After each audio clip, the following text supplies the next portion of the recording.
আলোচনার বিষয় তোমরা শুনেছ, খেলাফতের দায়িত্ব। আমি এই বিষয়টা সিলেক্ট করেছি এই কারণে, আল্লাহ মানুষকে পয়দাই করলেন এই দায়িত্ব দিয়ে পাঠাবেন, অথচ এই দায়িত্ব সম্বন্ধে চেতনার এত অভাব। এই দেশের মানুষ, সাধারণ জনগণ ইসলামের যেগুলো আরো পায় কার কাছ থেকে পায়? মসজিদের ইমাম, ওয়াইজ, পীর এবং মাদ্রাসার শিক্ষকগণ, তাদের কাছে এই দিনের আলোচনা পায়। এই দেশের ইসলাম ছিল না, তখন জনগণ তাদের কাছে ইসলাম সম্বন্ধে ধারণা পেয়েছে।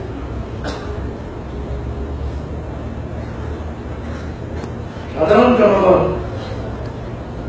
তাদের অতিরিক্ত ধারণা করতে পারে। এই ইমাম, পীর, উলামা, মুবাল্লিগিন, ওয়াইজ, তারাও যদি সকলে এই খেলাফতের দায়িত্বের অনুমতি ঠিক মতো মানুষের প্রচার করতেন, তাহলে এই দেশে কবি ইসলাম কায়েম হয়েছে। তাদের মাধ্যমে জনগণ ইসলামের বিষয়ে আলো পায়, তাদের মধ্যেই আপনার কাছে আলোচনা এত কম। সেই জন্য আমি এই বিষয়ে আলোচনা করার গুরুত্বপূর্ণ মনে করেছি। পালানোর কথা হল, এই ভূমিকার পরে আমি পালানোর কথা বলতে চাই। আল্লাহ তাআলা যখন মানুষ সৃষ্টির উদ্দেশ্যে ফেরেশতাদের কাছে ঘোষণা দিলেন, তখন কি ভাষায় দিলেন? সূরা আল-বাকারা ৪র্থ নম্বর পদে পায়, ওয়াইয ক্বালা রাব্বুকা লিল মালায়েকাতি ইন্নী জাইলুন ফিল আরদি খলিফা। ফেরেশতাদের সামনে আল্লাহ তাআলা এই কথা ঘোষণা দিলেন যে তিনি নতুন সৃষ্টি করতে চাচ্ছেন, খলিফার দায়িত্ব দেওয়া হয়। সেখানে মানুষ শব্দ ব্যবহার করা হয়েছে, খলিফার দায়িত্ব দেওয়া হয়েছে। তাই খলিফা শব্দের একটি বিশ্লেষণ দরকার।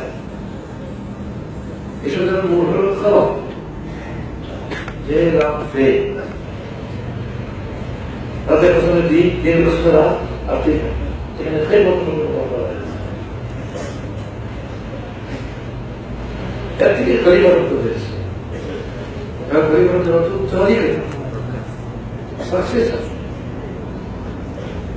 অভিষিক্ত,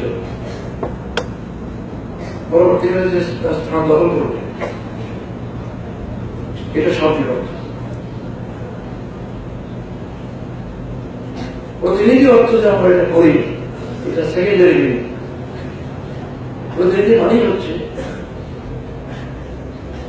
তার মালিক মলিক আর কেউ আছে, সে তার কাছে, যার প্রতিনিধি সে সামনে, আর যে প্রতিনিধি সে কাছে। এর থেকেই এই পরিবর্তনের অর্থটা সেকেন্ডারি মিনিং এর সাথে প্রতিনিধি শব্দ এসেছে। Vicegerent, vicegerent, viceroy, প্রতিনিধি, এগুলো সব দিক বিশেষ। এখন প্রতিনিধি বলতে কি বোঝায়? ৩ নম্বর কথা, ১৩ নম্বর কথা ছিল আল্লাহ তাআলা নিজেই মানুষ সৃষ্টির ঘোষণা দেওয়ার সময় মানুষের জন্য যে বিশেষণ ব্যবহার করেছে সেটা হচ্ছে খলিফা। ২ নম্বর আমরা খলিফা শব্দটা বিশ্লেষণ করব। ৩ নম্বর কথাটি হচ্ছে খলিফা আমাদের যদি প্রতিনিধি হয়, তাহলে প্রতিনিধি মানে প্রতিনিধি বলে তাকে যে মনিক নয়, মালিক। প্রতিনিধি শব্দটাই বোঝা যায় যে মালিক মনিক আর কেউ যা সে প্রতিনিধি।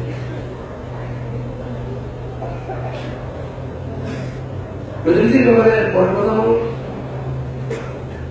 প্রতিনিধি তাকেই বলেছে মনিবের মর্জি অনুযায়ী কাজ করবে, মনিবের নির্দেশ অনুযায়ী কাজ করবে, মনিবের ইচ্ছা পূরণের উদ্দেশ্যে মনিবের মর্জি মতো কাজ করবে,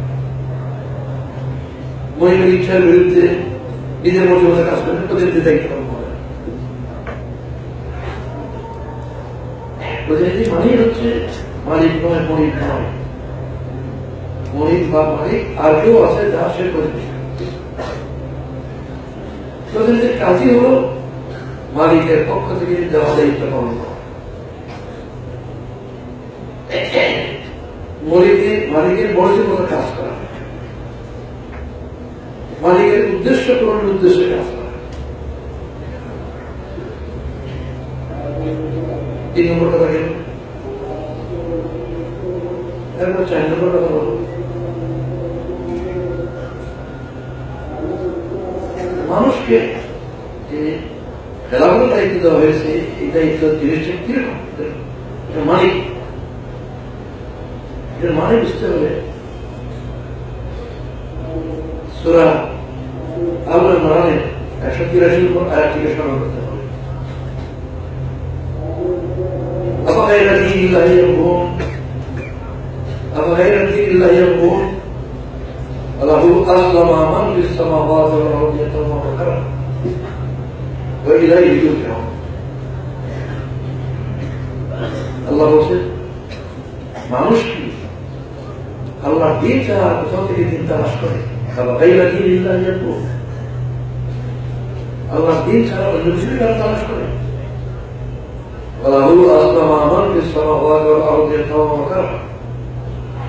অথচ আসমান জমিনের চারিদিকে আছে সকল সৃষ্টি সাহিত্য হয়ে আসলাম, ইসলাম গ্রহণ করেছে, আল্লাহ আত্মসমর্পণ করেছে, আল্লাহ মর্যাদা চলছে, নিজের মর্যাদা কেউ চলে। এখানে যে কথা আমরা দাবি করছি সেটা হচ্ছে আসমান জমিনের যা কিছু আছে এই বলতে সব কিছু মানুষের দেওয়াও এর মধ্যে স্বামী।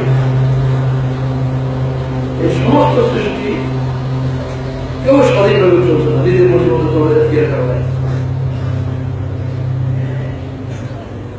দায়িত্ব হয়ে স্রষ্টার দেওয়া বিধান মেনে চলছে।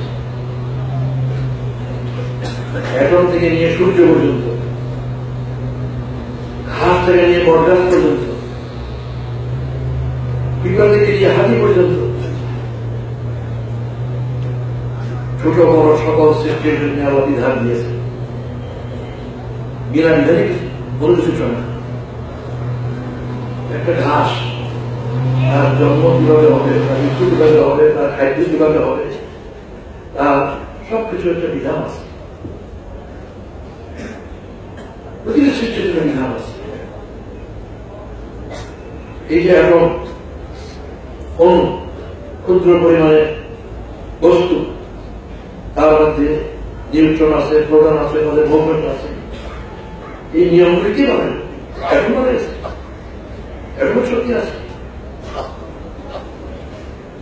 এর মধ্যে যত আবিষ্কৃত হয়েছে তার মধ্যে সবচেয়ে বড় সৃষ্টি হচ্ছে সূর্য, সোর্স অফ অল এনার্জি। সেই সূর্য স্বাধীন নয়, নিজের মতো চলার করে। আমাদের সৃষ্টি জগতের জানা মতো সবচেয়ে বড় সৃষ্টি হচ্ছে সূর্য। করে আছেন আল্লাহ বলেন আশ-শামসু তাজরি লিমুস্তাকারিন লাহা। সূর্য প্রবাহিত হয়, শূন্য যেমন সূর্যের সাদা কাটছে, এটা প্রবাহিত হয়ে পড়ছে লিমুস্তাকারিন লাহা, তার জন্য নির্ধারিত করে দিয়েছে যে পথ সেই পথে চলতে পারে। যালিকা তাকদীরুল আজিজিল আলীম। এই সূর্যের উপরে এটা ধার্য করেছে কে?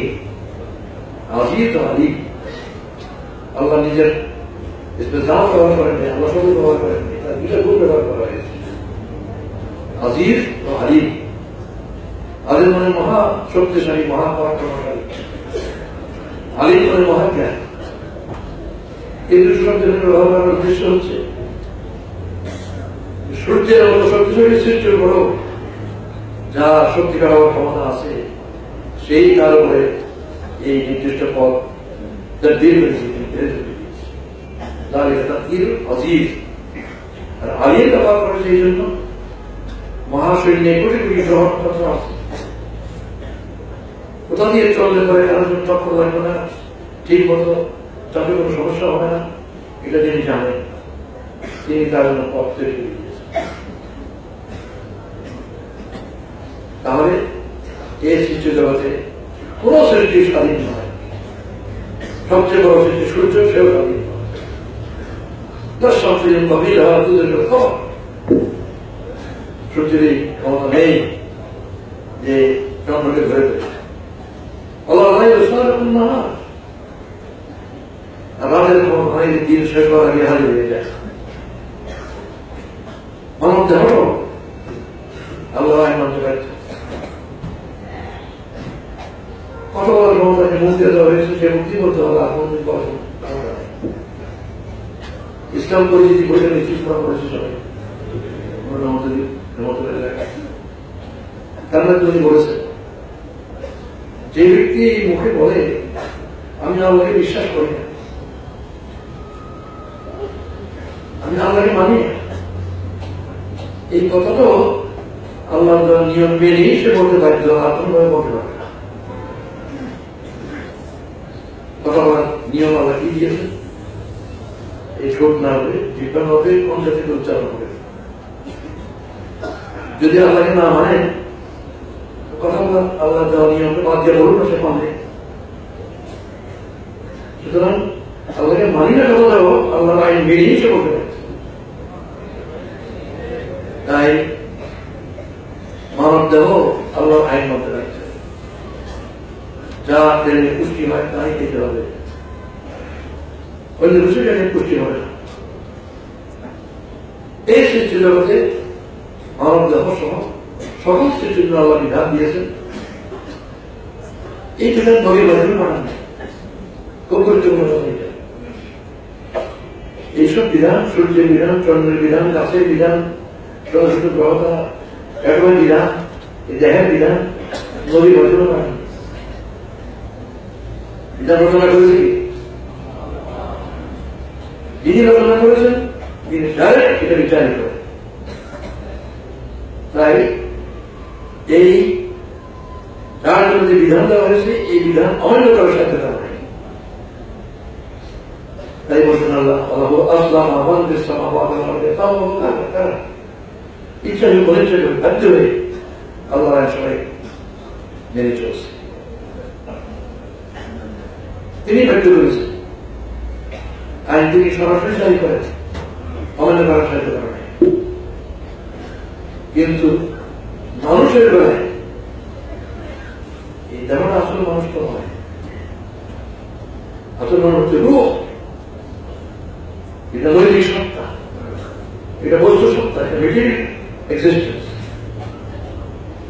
আর মরাল এক্সিস্টেন্স, এথিক্যাল সেন্স, ওটা হচ্ছে আসল মানুষ। কোরআনের ভাষায় যেটাকে রূহ বলা হয়। এই রূহ